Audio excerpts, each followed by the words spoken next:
is Courtney, and I'm doing a video on litter training today. And Joey is looking at all the boxes that I just put out to show you all the different types of boxes that are available at different stores. Oh, where are you going? Look at that timing. So if I was clicker training, I'd click and give him a treat. Good job, buddy. Okay, so while Joey's eating his treat, I just wanted to show you the litter boxes. This blue one that he just used is the one that I have in his cage. He likes the bigger ones so he can fit all of his feet in there for whatever the reason. But I used to have this purple one in his cage. It fits in the corner, and he just didn't like it because it was a little bit too small for him. He kept missing. And then this gray one in the back is a homemade one. It's just a storage bin that I cut a hole in. You'll have to be sure to sand it down because the edges are rough when you first cut it, but it does work well. And then this purple one is just a kitty litter bin that I found that was low enough in the front for him. So the pellets I have in there are just wood pellets. I use Cozy and Fresh, so you'll just have to research what is available in your area to find out what you want to use. Okay, so I have Joey back now after getting his treat. That was such a good boy. So, as I was talking about the pelleted litter, it's important that you get the right kind of litter for ferrets. You can't just use anything that cats use, like the clay-based litters, because it can irritate their respiratory system. I use either a paper pelleted litter or a wood-based pelleted litter, but just do some research about what's available in your area and be sure to check with a vet and be sure that it's good for these guys to have. So when you're starting to litter train, be sure your ferret understands that clicker equals good job or equals treat. So make sure that you do your click, treat, click, treat, click, treat over and over so they understand this means awesome job. And once you've established that, you can use the clicker as your training for the litter box. So ferrets generally want to use the litter box, especially in their cage, because it's a confined area. They want to be clean and have an area for poo, an area for eating and sleeping. So start training in the cage.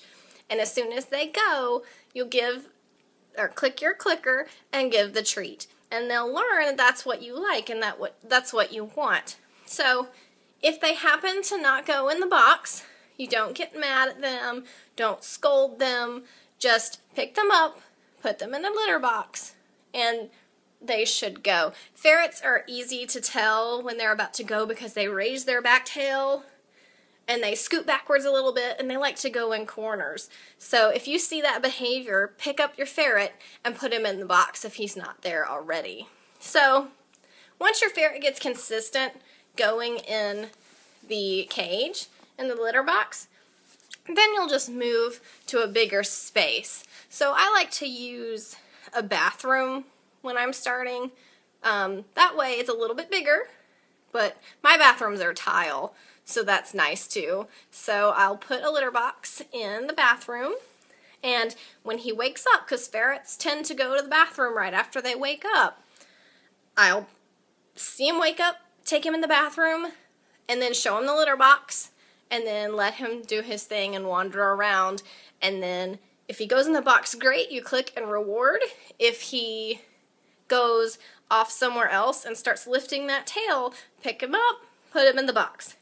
If your ferret has an accident and doesn't make it to the box, no scolding, no acting mad. You don't hit your ferret, you don't put your ferret's nose in it. You just pick him up, put him in the box immediately. And now, if you see that he's made an accident and you didn't catch it right as it was happening, there's no point in doing anything because he won't understand unless the timing is perfect. So that's really it.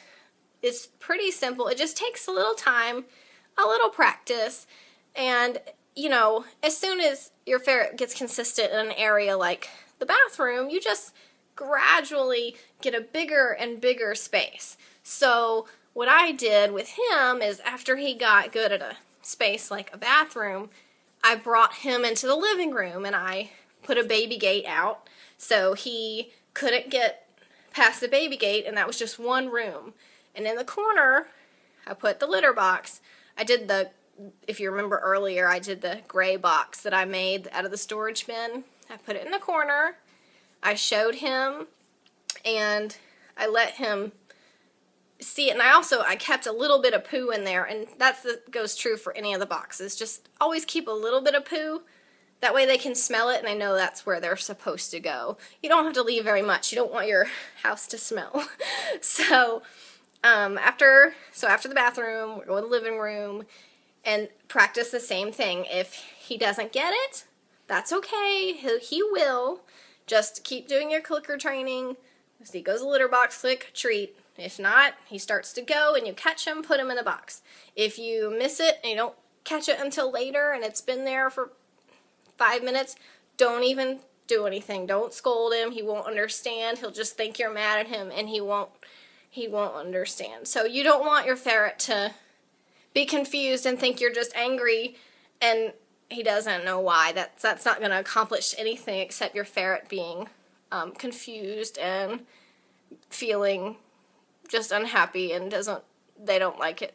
So that's all I really have. Oh, one funny thing is when you're clicker training, when you're working on this, they'll learn, oh, I go to the litter box, I get a treat. So they'll start to do what's known as faux poos, and that's what we call it. They'll go to the litter box and raise their tail and pretend they're going because they think they get a treat. But don't reward them if they don't do anything, because you'll just have a ferret running in and out, in and out, in and out. Like this one, he tried that lots of times. He would just run in, lift his tail, and try to trick you. So be wary of that. They'll learn that, oh, maybe I'll get something extra for that. So once you think your ferret really has it down, you can start only rewarding with the clicker every now and then. That way it reinforces it, and over time you can just stop reinforcing it. And then if it becomes a problem again, start over and start with the clicker.